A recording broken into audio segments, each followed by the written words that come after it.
don't know where, but...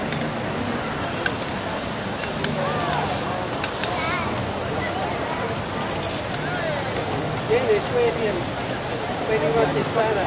It's right. It's right. Keep him on this side, Mr. Doherty. Okay, thanks. Sorry, I forgot to tell him.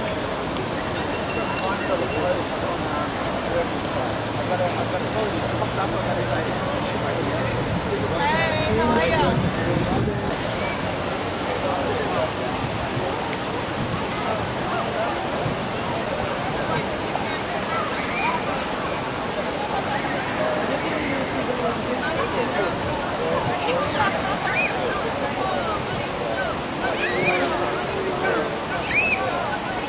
An industry that is about death and destruction.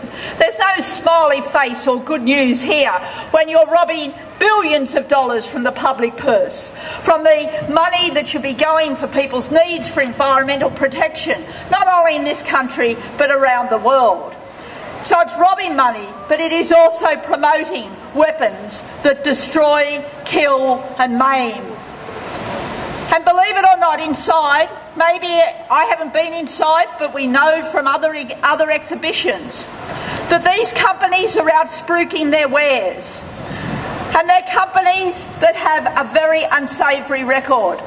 But before I come to that, let's just put it in context of what's been happening recently in Australia. Because both under the former Labor government and now under this coalition government, the support for the development of military, they're waging wars against local communities. And that's where it also has a connection with the refugees that seek asylum in our country. Why do so many refugees come here? Because their country has been disrupted by military operations, by local wars, by wars that are funded in a whole range of ways. And that's where arms trade comes in. There is a link by people who have every right to seek asylum in our country. And gentlemen, this is where you can strike a bargain. This is where you can compare prices for every sort of naval equipment, including the ones that go off bang.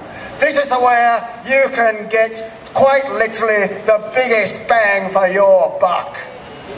This is where you can spend efficiently with a capital E. But I'm going to stop that nonsense right there. Because if you want to measure that sort of efficiency, the only way you can do it is in terms of the number of deaths and the level of destruction that you get for your dollar. And that's a concept that I find repugnant and sickening. Military. And ladies and gentlemen, what I would say to you is that those companies are currently showing wares inside this building, and you know, you're probably sitting here thinking, what the hell are all these people here for? Well, in fact, what we're protesting is this thing called Pacific 2013. And the reason why Pacific 2013 actually occurs in terms of, say, its exposition is because the Pacific and Southeast Asia is really, really good for military business. So there's a lot of build-up, especially in